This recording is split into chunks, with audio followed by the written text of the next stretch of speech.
PM के protection की पूरी रेस्पॉन्सिबिलिटी 1988 से एसपीजी और इंटेलिजेंस के पास है। एसपीजी और इंटेलिजेंस कोऑर्डिनेट करके प्लान बनाते हैं। ये प्लानिंग इतनी सटीक होती है कि प्राइम मिनिस्टर के कॉन्वॉय में कितनी कार्स होंगी। इस वीडियो को हम दो पार्ट में देखेंगे। 1984 में पीएम इंदिरा गांधी की हत्या हुई, जो उन्हीं के सिक्योरिटी के 2 पुलिस ऑफिसर के द्वारा कर दिया जाता है। इस मीटिंग में यह प्लान किया जाता है कि पीएम किस रूट से वेन्यू तक पहुंचेंगे। स्टेट पुलिस को यह जिम्मेदारी दी जाती है। इसके साथ ही डीएम से कोऑर्डिनेशन, इमरजेंसी, हॉस्पिटल, फायर। जिस मर्सिडीज मेवैक 650 में पीएम ट्रैवल करते हैं, इसमें VR10 लेवल की सिक्योरिटी दी गई है, जो जर्मनी में मैन्युफैक्चरिंग की गई है। जब भी प्राइम मिनिस्टर को फॉरेन टूर के लिए जाना हो तो इसके लिए लगभग 100 से 150 कमांडोज की जरूरत पड़ती है। हालांकि ये number trip to trip vary करता है। हेलो एवरीवन, मेरा नाम है मयंक सिंह। इस वीडियो में बात करेंगे कि कैसे एसपीजी सिटिंग प्राइम मिनिस्टर को प्लानिंग, कोऑर्डिनेशन और एग्जीक्यूशन के थ्रू प्रोटेक्ट करती है। देखिए, जब भी प्राइम मिनिस्टर की कोई रैली होती है या किसी सभा को संबोधित करना हो या कोई इंटरनेशनल मीटिंग हो, ये सभी काम बिल्कुल आसानी से होते हुए हमको दिखाई देता है। भारत के जस्ट बगल में भारत का सबसे बड़ा दुश्मन पाकिस्तान है, जो कभी भी टेररिस्ट एक्टिविटी भारत में करा सकता है। इसको ध्यान में रखते हुए इन सभी रिस्पॉन्सिबिलिटीज़ को हाईली प्लान्ड तरीके से एग्जीक्यूट किया जाता है, ताकि थोड़ी सी भी चूक ना हो। पीएम के प्रोटेक्शन की पूरी रेस्पॉन्सिबिलिटी 1988 से एसपीजी और इंटेलिजेंस के पास है। एसपीजी और इंटेलिजेंस कोऑर्डिनेट करके प्लान बनाते हैं। ये प्लानिंग इतनी सटीक होती है कि प्राइम मिनिस्टर के कॉन्वॉय में कितनी कार्स होंगी, किस रूट से पीएम वेन्यू तक पहुंचेंगे, किस सीट पर पीएम बैठेंगे, कितने देर की स्पीच होगी, emergency route, sudden plan change, weather condition, threats, यहाँ तक कि पीएम के सेम ब्लड ग्रुप का ब्लड भी पीएम के कॉन्वॉय में उनके साथ चलता है फॉर इमरजेंसी सिचुएशन। इस वीडियो को हम दो पार्ट में देखेंगे। फर्स्ट पार्ट में बात करेंगे कि क्यों पीएम के सिक्योरिटी में एसपीजी की ज़रूरत पड़ी, थोड़ा एसपीजी की हिस्ट्री को देखेंगे, और सेकेंड पार्ट में देखेंगे कि कैसे एसपीजी पीएम की प्रोटेक्शन करती है। तो फर्स्ट पार्ट को शुरू करते हैं। 1981 के पहले पीएम के सिक्योरिटी की पूरी रेस्पॉन्सिबिलिटी दिल्ली पुलिस के स्पेशल सिक्योरिटी डिस्ट्रिक्ट के ऊपर थी, जो डीसीपी रैंक के ऑफिसर के देखरेख में होता था। सिक्योरिटी के इस मॉडल को यूनाइटेड किंगडम से अडॉप्ट किया गया था, जहां पीएम की सुरक्षा लंदन मेट्रोपॉलिटन पुलिस सर्विस करती थी। लेकिन अक्टूबर 1981 में इंटेलिजेंस ब्यूरो एसटीएफ की एक टीम बनाती है, जो पीएम को दिल्ली और दिल्ली से बाहर ट्रैवलिंग करने में ट्रांसपोर्टेशन, सिक्योरिटी और एस्कॉर्ट प्रोवाइड करने लगी। लेकिन 1984 में पीएम इंदिरा गांधी की हत्या हुई, जो उन्हीं के सिक्योरिटी के 2 पुलिस ऑफिसर्स के द्वारा कर दिया जाता है। इसी कारण पीएम की सिक्योरिटी को बढ़ाने के लिए मिनिस्ट्री ऑफ होम अफेयर्स के सेक्रेटरी समीक्षा करते हैं, और 18 फरवरी 1985 को मिनिस्ट्री ऑफ होम अफेयर्स द्वारा एक बीरबल नाथ कमेटी बिठाई जाती है, जिसे पीएम के सिक्योरिटी से रिलेटेड मुद्दों की जांच की सिफारिश करने की जिम्मेदारी दी जाती है। मार्च 1985 में कमेटी अपना रिकमेंडेशन सबमिट करती है और एक नई independent agency special protection unit बनाने की मांग करती है, और मार्च 1985 में ही राष्ट्रपति द्वारा कैबिनेट सेक्रेटेरिएट के अंदर 819 पोस्ट क्रिएट किए जाते हैं, और एसपीयू स्पेशल प्रोटेक्शन यूनिट को रीनेम करके स्पेशल प्रोटेक्शन ग्रुप बनाया जाता है। एजेंसीज़ के ऊपर नई रेस्पॉन्सिबिलिटीज़ आ जाती है, और एस सुब्रमण्यम को एसपीजी का पहला डायरेक्टर बनाया जाता है। लेकिन सिर्फ 819 पोस्ट होने के कारण पीएम को एक कंप्लीट सिक्योरिटी प्रोवाइड कर पाने में बहुत दिक्कतें आ रही थी, और लॉजिस्टिक और ट्रांसपोर्टेशन के लिए पीएम अभी भी दिल्ली पुलिस और स्टेट पुलिस पर डिपेंड थे। इसलिए पीएम की प्रॉक्सिमेट सिक्योरिटी प्रोटोकॉल के लिए पहले से एग्जिस्ट कर रहे सिक्योरिटी मैनुअल में अमेंडमेंट करके उसमें चेंजेस किए जाते हैं। इस मैनुअल का एक कॉमन नेम है द ब्लू बुक।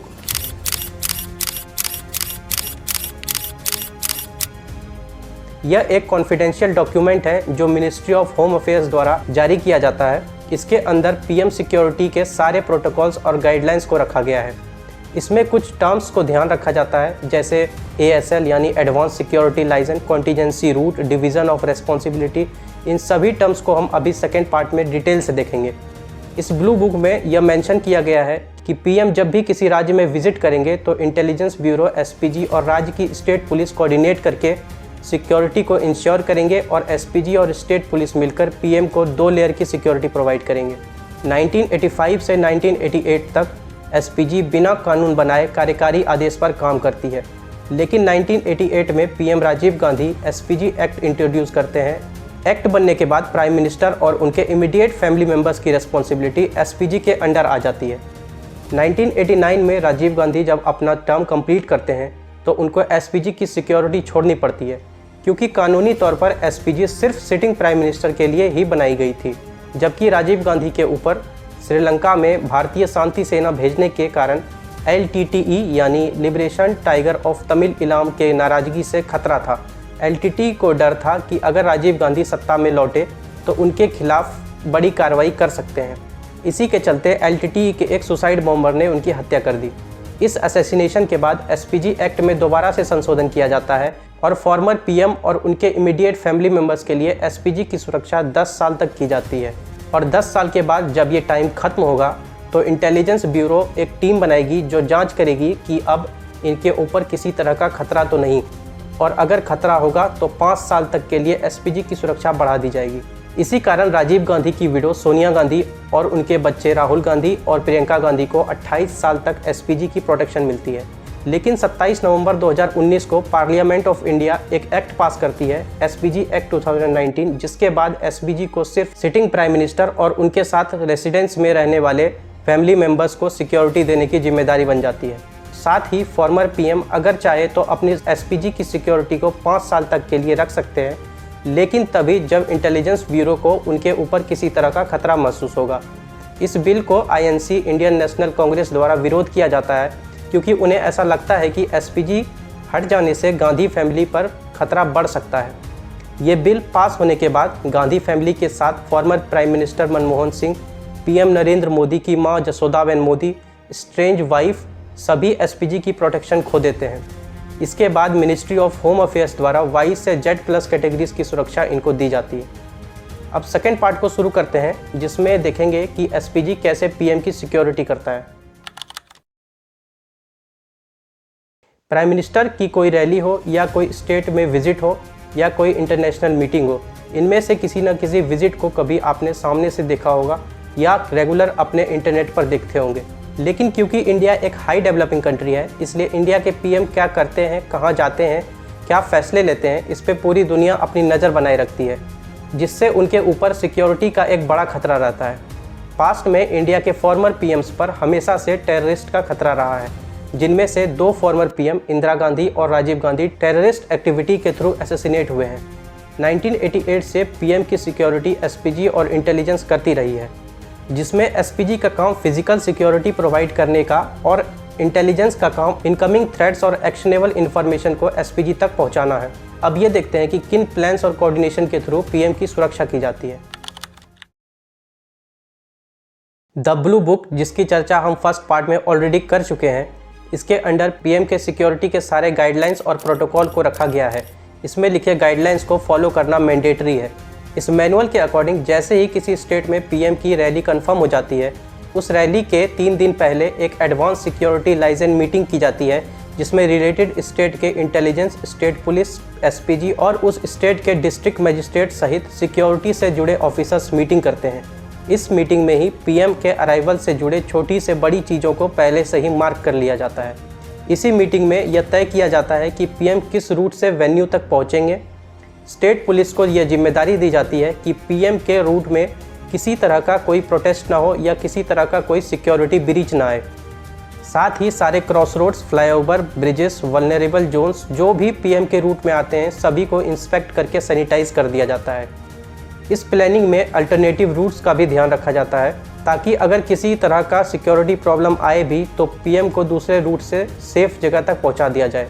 एसपीजी द्वारा तय किए गए दोनों रूट्स के लिए स्टेट पुलिस से क्लियरेंस ली जाती है, ताकि रूट सिक्योर रहे, और इस क्लियरेंस के बाद ही रूट कंफर्म होता है। इस मैनुअल में कई सारे टर्म्स और लिखे रहते हैं, जैसे वेन्यू सैनिटाइजेशन, मतलब जिस स्टेज पर पीएम स्पीच देंगे उस स्टेज की पूरी सिक्योरिटी, एंट्री एग्जिट पर एसपीजी तैनात रहती है, कोई भी विदाउट परमिशन स्टेज पर नहीं चढ़ सकता। एक्सप्लोजिव डिटेक्शन स्पेशलिस्ट को बुलाकर स्टेज की पूरी जांच की जाती है। साथ ही पीएम किस चेयर पर बैठेंगे, कितने टाइम की स्पीच होगी, पीएम के बगल में किसकी सीट होगी, कितने टाइम तक स्टेज पर रहेंगे, इन सभी चीज़ों का टाइमिंग पहले से ही इस मीटिंग में प्लान कर लिया जाता है। और एक भी मिनट की टाइमिंग में गड़बड़ी ना हो, इसका भी पहले से ध्यान रखा जाता है। साथ ही क्राउड मैनेजमेंट के लिए स्टेट पुलिस की अच्छी खासी फोर्स वहां अवेलेबल रहती है। इस मीटिंग में इंटेलिजेंस का भी बड़ा रोल रहता है। इनकमिंग थ्रेट्स और सिक्योरिटी से रिलेटेड इश्यूज पर इंटेलिजेंस ब्यूरो और साइबर इंटेलिजेंस अपनी आंखें गड़ाई रखती है। क्या कोई लास्ट मिनट अलर्ट देना हो एसपीजी को, तो इन सभी बातों का ध्यान इंटेलिजेंस रखती है। इसके साथ ही डीएम से coordination, disaster management, emergency hospital, fire, bomb disposable unit से पहले से ही कोऑर्डिनेट कर लिया जाता है और इसके बाद पीएम के अराइवल के एक नाइट पहले फाइनल एएसएल ब्रीफिंग होता है, जिसमें सभी प्लानिंग्स को रिवाइज करके टाइमिंग ब्लॉक कर लिया जाता है। अब नेक्स्ट डे पीएम की रैली होती है, जिसमें सबसे बड़ा रोल एसपीजी का होता है। पीएम अपने रेसिडेंस से वेन्यू तक कैसे पहुंचेंगे, इसकी पूरी जिम्मेदारी एसपीजी की होती है। अगर पीएम फ्लाइट से जाएंगे या हेलीकॉप्टर का यूज़ करेंगे तो परफेक्ट वेदर कंडीशन होना चाहिए, अच्छी विजिबिलिटी होनी चाहिए। प्राइम मिनिस्टर जिस फ्लाइट का यूज़ करते हैं वो है बोइंग 77300 ERS, जिसका कॉल साइन है एयर इंडिया 1। ये फ़्लाइट इंडियन एयरफोर्स द्वारा ऑपरेट किया जाता है। फ़्लाइट में कई सारे फीचर्स होते हैं, जैसे luxury interiors, conference room, bedroom और टेक्निकल फीचर्स जैसे aerial refuelling, missile defence, secure satellite communication, defence system और कई सारे सुविधा इस एयरक्राफ्ट में होते हैं। और कई जगहों पर पीएम MI-17 हेलीकॉप्टर का भी यूज़ करते हैं। लेकिन अगर वेदर कंडीशन अच्छी ना हो या लो विजिबिलिटी हो या प्रोटोकॉल इशूज़ हो तो ऐसे केसेस में पीएम बाय रोड ट्रैवल करते हैं, जिसमें पीएम के कॉन्वॉय में सिर्फ सेलेक्टेड गाड़ियाँ ही चलती है। पीएम के कॉन्वॉय में पर्सनली पीएम के लिए सबसे ज़्यादा यूज़ किए जाने वाली कार है मर्सिडीज़ मेबैक 650। इसमें VR10 लेवल की सिक्योरिटी होती है। अभी बात करेंगे VR10 लेवल की सिक्योरिटी के बारे में। कई बार पीएम रेंज रोवर सैनिटल और टोयोटा लैंड क्रूज़र का भी यूज़ करते हैं। ये सिक्योरिटी इतनी सिक्योर होती है कि पीएम किस कार में बैठेंगे ये खुद पीएम को भी नहीं पता होता। इसका डिसीजन भी एसपीजी करती है। इसके साथ ही पीएम के कॉन्वॉय में 2 डमी कार्स चलती है, जिससे अटैकर्स को कंफ्यूज किया जा सके। कॉन्वॉय में 12 टोयोटा फॉर्च्यूनर्स रहती है, जिसमें एसपीजी के पर्सनल्स बैठे रहते हैं। एक मर्सिडीज़ बेंज स्प्रिंटर एम्बुलेंस, जिसमें ज़रूरत के सारे फीचर्स सहित पीएम के सेम ब्लड ग्रुप का ब्लड भी स्टोर रहता है। एक जैमर सहित कई स्कॉट व्हीकल चलती है, जिसमें लोकल पुलिस और स्टेट पुलिस के पर्सनल्स होते हैं। जिस मर्सिडीज़ मेबैक 650 में पीएम ट्रैवल करते हैं उसमें VR10 लेवल की सिक्योरिटी दी गई है, जो जर्मनी में मैन्युफैक्चर की गई है। इसमें सिक्योरिटी के कई सारे फीचर्स हैं, जिसमें से पहला फीचर है बैलिस्टिक रेजिस्टेंस का। इस फीचर के अकॉर्डिंग कार की बॉडी और विंडो को इस तरह से डिज़ाइन किया गया है कि किसी भी हार्डेस्ट स्टील कोर बुलेट और AK-47 असॉल्ट राइफल के राउंड फायरिंग से अंदर बैठे पीएम को प्रोटेक्ट कर सकता है। सेकंड फीचर है एक्सप्लोजन रेजिस्टेंस का। इस फीचर के अकॉर्डिंग व्हीकल को 2010 VRV का रेटिंग मिला है, जिससे 15 kg तक TNT एक्सप्लोजन से बॉडी को बचाया जा सकता है। इसके अंदर की बॉडी को इस तरह से डिज़ाइन किया गया है कि किसी भी डायरेक्ट एक्सप्लोजन से बचा जा सके। थर्ड फीचर है रीइंफोर्स्ड स्ट्रक्चर का। इस फीचर के अकॉर्डिंग बॉडी के स्ट्रक्चर के बीच इंटीग्रेटेड स्टील फिट किया गया है और इनसाइड विंडो पर पॉलीकार्बोनेट की कोटिंग की गई है। फोर्थ फीचर है कि इसमें कई सारे इमरजेंसी सिस्टम दिए गए हैं। फिफ्थ फीचर है सेल्फ सीलिंग फ्यूल टैंक का, यानी जब भी फ्यूल टैंक के ऊपर बुलेट्स लगेंगी तो वह अपने आप को ऑटोमेटिकली सील कर लेंगी। सिक्स्थ फीचर है इमरजेंसी फ्रेश एयर सिस्टम का, यानी किसी केस में अगर स्मोक या गैस अटैक होता है तो कार फुली पैक हो जाएगा और fresh air supply under cabin में प्रोवाइड होगा। सेवंथ फीचर है रन फ्लैट टायर्स का, यानी अगर टायर में बुलेट्स लगती है और टायर पंचर हो जाता है, इसके बावजूद कार 30 किलोमीटर तक रन कर सकता है। उसके बाद fire suppression system, panic alarm system और कई सारे अननोन फीचर्स कार में अवेलेबल हैं जो पीएम को सिक्योर करते हैं। लेकिन ये सभी सिक्योरिटी तब तक ही है जब तक पीएम कार में है या कॉन्वॉय के साथ है। जैसे पीएम कार से बाहर आते हैं, एसपीजी, एनएसजी और स्टेट पुलिस मिलकर पीएम को 5 लेयर की सिक्योरिटी प्रोवाइड करते हैं, जिसमें फर्स्ट लेयर में पीएम के सबसे क्लोज एसपीजी रहती है। सेकेंड लेयर में भी एसपीजी एक सर्कुलर रिंग बनाकर अंदर के रिंग को प्रोटेक्ट करती है और थर्ड लेयर में एनएसजी, जिसे ब्लैक कैट कमांडोज भी कहते हैं, ये बाहर से आने वाले टेररिस्ट थ्रेट को काउंटर करने के लिए इस रिंग को डिज़ाइन किया गया है। फोर्थ लेयर में पैरामिलिट्री फोर्सेस रहते हैं, जैसे सीआरपीएफ, आईटीबीपी, बीएसएफ और फिफ्थ लेयर में स्टेट पुलिस और लोकल पुलिस के फोर्स, जिनका काम क्राउड मैनेजमेंट और सराउंडिंग इन्वायरमेंट को सिक्योर करना है और एक्सेस पॉइंट को कंट्रोल करना होता है। फर्स्ट और सेकेंड लेयर में एसपीजी हैवी वेपन्स के साथ लेस होते हैं, जैसे FN-P90 machine gun, FN hostel F2000 assault rifle, Glock 17 और Glock 19 automatic pistol, FN scar automatic rifle, इसके साथ बुलेट प्रूफ जैकेट और कई सारे सेफ्टी मेजर्स। लेकिन एक और सेफ्टी इक्विपमेंट की चीज़ है जिसके ऊपर कई सारे मिसकंसेप्शन रहे हैं, उस मिसकंसेप्शन को भी अभी सॉल्व करते हैं। उस सेफ्टी इक्विपमेंट का नाम है ब्रीफ केस, जो पीएम के सबसे क्लोज एसपीजी ऑफिसर्स कैरी करते हैं। ब्रीफ केस के बारे में मिसकंसेप्शन है कि इसके अंदर न्यूक्लियर कोड या एडवांस वेपन या इंपॉर्टेंट डॉक्यूमेंट्स हैं, लेकिन ऐसा बिल्कुल भी नहीं है। ये एक पोर्टेबल बुलेट प्रूफ शील्ड है जिसे इमीडिएट प्रोटेक्शन के लिए डिज़ाइन किया गया है। इस ब्रीफ केस का यह फीचर है कि ये छोटा सा दिखने वाला ब्रीफ केस अनफोल्ड करने से खुल जाता है और NIT 3 लेवल की प्रोटेक्शन देता है और बॉडी को अच्छे से कवर कर सकता है। इसमें एक स्मॉल पॉकेट रहता है जिसमें पिस्टल कैरी किया जा सकता है। अभी तक जितने भी हमने सिक्योरिटी की बात की, ये सभी सिक्योरिटी मेजर्स तब फॉलो किए जाते हैं जब पीएम किसी डोमेस्टिक विजिट पर हो और इंडिया में किसी इवेंट को अटेंड करना हो। लेकिन जब भी पीएम की कोई इंटरनेशनल मीटिंग हो या विजिट हो तो सिक्योरिटी के प्लानिंग में थोड़ा चेंजेस किए जाते हैं। मान लेते हैं कि पीएम को USA के टूर पर जाना हो तो एसपीजी और इंटेलिजेंस को क्या क्या तैयारियां करनी पड़ती होगी। जब भी प्राइम मिनिस्टर को फॉरेन टूर के लिए जाना होता है, इसके लिए लगभग 100 से 150 कमांडोज की ज़रूरत पड़ती है, जो पीएम को 3 लेयर की सिक्योरिटी देते हैं। हालांकि ये number trip to trip vary करता है कि किस कंट्री को विजिट करना है और कितना रिस्क है इस पर। जब भी प्राइम मिनिस्टर को अमेरिका जैसे कंट्री में विजिट करना हो तो इंडियन सिक्योरिटी एजेंसीज को बहुत ज़्यादा हाथ पैर मारने की ज़रूरत नहीं पड़ती, क्योंकि पीएम की पूरी रिस्पॉन्सिबिलिटी अमेरिकन सीक्रेट सर्विसेज के पास रहती है और रॉ और IB को कुछ सिग्निफिकेंट रोल ही दिए जाते हैं। हमेशा की तरह पीएम की सिक्योरिटी में एसपीजी तैनात रहते हैं, लेकिन इस बार एसपीजी को सीक्रेट सर्विसेज गाइड करती है। पीएम की car as usual bullet proof रहती है और कई बार कार्स इंडिया से भी भेजा जाता है। यूजुअली रॉ, IB और अदर एजेंसीज पीएम के विजिट के पहले ही अमेरिका पहुंच जाते हैं ताकि उस जगह की सिक्योरिटी को इंस्पेक्ट कर सके जहां इंडियन पीएम को पहुंचना है। हालांकि रॉ और IB को अमेरिका में काफ़ी रेस्ट्रिक्शन में काम करना पड़ता है और अनरेस्ट्रिक्टेड एरिया में तो बिल्कुल भी अलाउड नहीं होते। अब जब भी कोई इंटरनेशनल मीटिंग होती है, इसमें रॉ और IB को कुछ सिग्निफिकेंट काम दिए हुए हैं। जैसे रॉ का काम यह है कि अमेरिकन सीक्रेट सर्विसेज के साथ कोलैबोरेट करके पोटेंशियल थ्रेट को ढूंढना और रिपोर्ट सबमिट करना। रॉ यह काम करती है कि पहले एक प्री इंटेलिजेंस रिपोर्ट बनाती है जिसमें टेररिस्ट से जुड़े खतरे का और पाकिस्तान बेस्ड टेररिस्ट ऑर्गेनाइजेशन से जुड़े सिक्योरिटी थ्रेट्स को इस रिपोर्ट में लिखती है। नेक्स्ट रोल है इंटेलिजेंस ब्यूरो का। पीएम के सिक्योरिटी को इंश्योर करने अमेरिकन सीक्रेट एजेंसीज के साथ कोलैबोरेट करती है और इंडियन एम्बेसी के साथ कॉन्टैक्ट रखती है और लोकल फोर्सेस के साथ कोलैबोरेट रखती है ताकि इंडियन कम्युनिटी द्वारा अगर किसी तरह का प्रोटेस्ट होने वाला हो तो उसे मैनेज किया जा सके। जब भी प्राइम मिनिस्टर अमेरिका ट्रैवल करते हैं तो अमेरिकन गवर्नमेंट और सिक्योरिटी एजेंसीज एक साथ multi layer strict security plan इनके लिए बनाते हैं। इसमें सिक्योरिटी चेकिंग और पीएम के बैकग्राउंड के बारे में वेरिफिकेशन किया जाता है। पीएम के होटल, मीटिंग वेन्यू और पब्लिक गैदरिंग प्लेसेस पर बहुत हैवी तरीके से सिक्योरिटी अरेंजमेंट्स किए जाते हैं। That's it.